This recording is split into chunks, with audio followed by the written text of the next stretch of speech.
അതുകൊണ്ട് പ്രിയപ്പെട്ട ചെറുപ്പക്കാരാ, എന്റെ പ്രിയപ്പെട്ട സഹോദരങ്ങളെ, ഈ 2 വഖത്ത് നമസ്കാരത്തെ, അസ്ർ നമസ്കാരത്തെയും സുബഹി നമസ്കാരത്തെയും വളരെ ഗൗരവത്തോടു കൂടി തന്നെ നമ്മൾ കാണണം. അല്ലാഹു തൗഫീഖ് തരട്ടെ. ഇശാ നമസ്കാരം അത് ഒട്ടുമിക്ക ആളുകളും നിർവഹിക്കുന്നവരാ. കാരണം എന്താ? കിടക്കാൻ നേരത്തൊന്ന് ഫ്രഷായി വന്നു കഴിഞ്ഞാൽ 4 റക്അത്ത് നിസ്കരിച്ചിട്ട് കിടക്കാം. മഗ്രിബ് നിസ്കാരം എന്തായാലും എത്ര വലിയ ജോലിയാണെങ്കിലും ആ ജോലി കഴിഞ്ഞിട്ട് വന്ന് ക്ഷീണിതനായി വന്ന് ഒന്ന് ഫ്രഷായി ഒന്ന് റാഹത്തായി വരുന്ന സമയത്ത് സന്ധ്യാ നമസ്കാരം കൃത്യമായി നിർവഹിക്കും എല്ലാവരും. ളുഹർ നിസ്കാരം എത്ര ജോലി തിരക്കുണ്ടെങ്കിലും ഏത് ജോലിയാണെങ്കിലും ലഞ്ചിന്റെ ടൈം ആയതുകൊണ്ട് തന്നെ ളുഹർ നിസ്കാരം വളരെ കൃത്യമായി നിർവഹിക്കുന്നവരാണ് നമ്മളിൽ അധികം ആളുകളും. നമുക്ക് ഏറ്റവും കൂടുതൽ നഷ്ടപ്പെട്ടു പോകുന്ന നമസ്കാരം ഈ 2 നിസ്കാരമാണ്. ഒന്ന്, രാത്രി കിടന്നിട്ട് സുബഹിക്ക് എഴുന്നേക്കാൻ മറക്കുക, അല്ലെങ്കിൽ ഉണരാതിരിക്കുക. ഉച്ച ഊണ് കഴിഞ്ഞിട്ടൊരു മയക്കത്തിൽ അസർ നഷ്ടപ്പെട്ടു പോവുക. അല്ലെങ്കിൽ ജോലിക്കാര് ഓഫീസിലെ ജോലിയൊക്കെ കഴിഞ്ഞിട്ട് വാഹനം ഓടിച്ച് വീട്ടിലേക്ക് പോകുമ്പോൾ എത്രയും പെട്ടെന്ന് വീട്ടിലെത്താനുള്ള വെപ്രാളത്തിനിടയിൽ അസർ നിസ്കാരം വിട്ടുപോകും. ഈ 2 വഖത്ത് നമസ്കാരത്തിന് ഗൗരവം നമ്മൾ കാണിക്കുമെങ്കിൽ നാളെ പടച്ചവന്റെ കോടതിയിലും മലായിക്കത്തുകൾ അനുകൂല സാക്ഷി നിൽക്കും. അള്ളാഹു തൗഫീഖ് തരട്ടെ. അതുകൊണ്ട് അസറും സുബഹിയും ആ 2 വഖത്ത് വളരെ ഗൗരവത്തോടു കൂടി നമ്മൾ നോക്കണം. അള്ളാഹു തൗഫീഖ് തരട്ടെ. വിശദീകരിക്കേണ്ടത് വരുമ്പോ ഞാൻ വിശദീകരിച്ചോളാം. ഇനി 2ാമത്തെ സാക്ഷി, 1 മലായിക്കത്തുകളാണ്. ഇനി 2ാമത്തേത് അള്ളാഹുവിന്റെ ഖുർആൻ പറയുകയാണ്, ഇദാ സുൽസിലത്തിൽ അർളു സിൽസാലഹാ വഅഖറജത്തിൽ അർളു അസ്ഖാലഹാ വഖാലൽ ഇൻസാനു മാ ലഹാ യൗമഇദിൻ തുഹദ്ദിസു അഖ്ബാറഹാ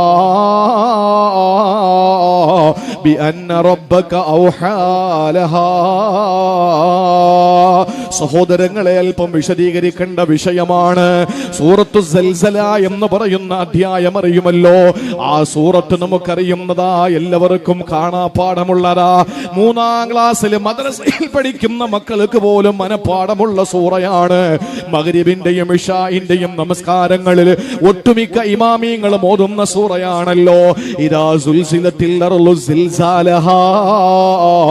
അല്ലാഹ് പറയുകയാണ്, ഭൂമി കിടുകിടാ വിറപ്പിക്കപ്പെട്ടാൽ, അള്ളാഹുവിന്റെ വാക്കപ്പർ അർത്ഥവത്താണ്.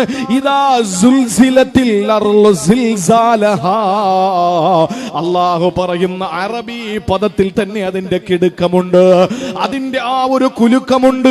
ഇദാ സുൽസിലത്തിൽ അർളു സിൽസാലഹാ. ഭൂമി കിടുകിടാ വിറപ്പിക്കപ്പെട്ടു കഴിഞ്ഞാൽ, വഅഖറജത്തിൽ അർളു അസ്ഖാലഹാ. ഭൂമി അതിനകത്തുള്ള എല്ലാ ഭാരങ്ങളെയും പുറപ്പെടുവിച്ചാൽ, ഭൂമിക്കടിയിലുള്ള എല്ലാ വസ്തുക്കളെയും പുറത്തേക്കങ്ങ് തള്ളിയാൽ, വഖാലൽ ഇൻസാനു മാ ലഹാ. അന്ന് ജീവിച്ചിരിക്കുന്ന മനുഷ്യർ ചോദിക്കും, മാലഹാ, എന്തുപറ്റി? വഖാലൽ ഇൻസാനു മാ ലഹാ. എന്തുപറ്റി ഭൂമിക്ക്? എന്തുപറ്റി? പ്രകൃതിയുടെ വികൃതി എന്താണിങ്ങനെ? എന്താ ഭൂമിക്ക് സംഭവിച്ചത്? ഒരു പ്രളയം വന്നപ്പോ നമ്മൾ ചോദിച്ചല്ലോ എന്തു പറ്റിയെന്ന്. ഒരു വലിയ സുനാമി വന്നപ്പോ നമ്മൾ ചോദിച്ചല്ലോ എന്താ സംഭവിച്ചതെന്ന്. ഒരു കൊടുങ്കാറ്റ് വന്നാ നമ്മൾ ചോദിച്ചിട്ടുണ്ട് എന്താ സംഭവിച്ചത്. ഒരു കോവിഡ് വന്നപ്പോ നമ്മൾ ചോദിച്ചു എന്താ സംഭവിച്ചത്. സഹോദരങ്ങളെ, മനുഷ്യന്റെ വാക്കങ്ങനെയാണ്, സഹജമായ വാചകമാണത്. അള്ളാഹു പറയുന്നു, വഖാലൽ ഇൻസാനു മാ ലഹാ. മനുഷ്യൻ ചോദിക്കും എന്തുപറ്റി, ഭൂമിക്ക് എന്തുപറ്റി. ആ സമയത്താണ് അള്ളാഹ് പറയുന്നു, യൗമഇദിൻ തുഹദ്ദിസു അഖ്ബാറഹാ. അതാ ഭൂമി ഓരോന്ന് വിളിച്ചു പറയുകയാ, ഭൂമി ഓരോന്ന് വിളിച്ചു പറയുകയാ. നമ്മൾ കരുതിയതെന്ത്? പ്രിയപ്പെട്ട സഹോദരങ്ങളെ, സംസാര ശേഷിയുള്ളത് നാവിനു മാത്രമാണെന്നോ അല്ല. ആ ഖിയാമത്തിൽ നാവിന് മിണ്ടാൻ പറ്റൂല, നാവ് സീൽ ചെയ്യപ്പെടുകയാ. സംസാരിക്കുന്നത് ഭൂമിയാണ്. ഈ ഭൂമി സംസാരിക്കുകയാണ്. എന്താ സംസാരിക്കുന്നത് സഹോദരങ്ങളെ? അഖ്ബാറഹ. അല്ലാഹ് പറയുന്നു, അതിന്റെ അഖ്ബാറുകൾ പറഞ്ഞുകൊണ്ടിരിക്കുകയാ. വിശദീകരിക്കേണ്ട വിഷയമാണ്. അല്ലാഹ് പറയുന്നു, ബി അന്ന റബ്ബക ഔഹാ ലഹാ.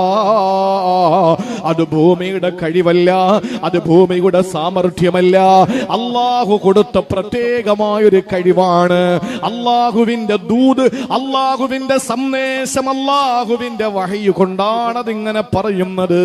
ഭൂമിയെല്ലാം വിളിച്ചു പറയും, പ്രിയപ്പെട്ട സഹോദരാ, നീ ചീട്ട് കളിച്ചല്ലോ, നീ കള്ളു കുടിച്ചല്ലോ, നീ പലിശ വാങ്ങിയല്ലോ, അല്ലെങ്കിൽ നീ കാണി നമസ്കാരത്തിന് വേണ്ടി വിളിക്കപ്പെട്ട സമയത്ത് അള്ളാഹ്ക്ക് വേണ്ടി സുജൂദ് ചെയ്യാതെ കിടന്നുറങ്ങിയ മനുഷ്യ, കിടന്ന സ്ഥലം നാളെ പടച്ചവനോട് വിളിച്ചു പറയും, സംശയമില്ല. ഇതൊന്ന് വിശദീകരിക്കട്ടെ സഹോദരങ്ങളെ. എന്താണ് അല്ലാഹു പറഞ്ഞത്? ഇദാ സുൽസിലത്തിൽ അർളു സിൽസാലഹാ, ഭൂമി കിടുകിടാ വിറപ്പിക്കപ്പെട്ടു കഴിഞ്ഞാൽ, വഅഖ്റജത്തിൽ അർളു അസ്ഖാലഹാ, ഭൂമി അതിന്റെ ഭാരം അങ്ങോട്ട് തള്ളാൻ തുടങ്ങിയാൽ. എന്താ ഈ ഭൂമി തള്ളുന്ന ഭാരം? എന്താ? ഭൂമി അതിന്റെ ഉള്ളിലുള്ള ഭാരങ്ങളെ പുറപ്പെടുവിക്കും എന്ന് പറഞ്ഞാൽ അതിന്റെ അർത്ഥം എന്താണ്? ഈ ലോകത്ത് എവിടെ നോക്കിയാലും സ്വർണം, വെള്ളി, ആഭരണങ്ങളായിരിക്കും പിന്നെ ഉണ്ടാവുക.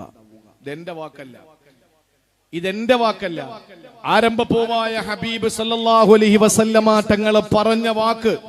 അതും അബൂ ഹുറൈറ തങ്ങളിൽ നിന്ന് റിപ്പോർട്ട് ചെയ്യപ്പെടുന്ന ഹദീസാണ്.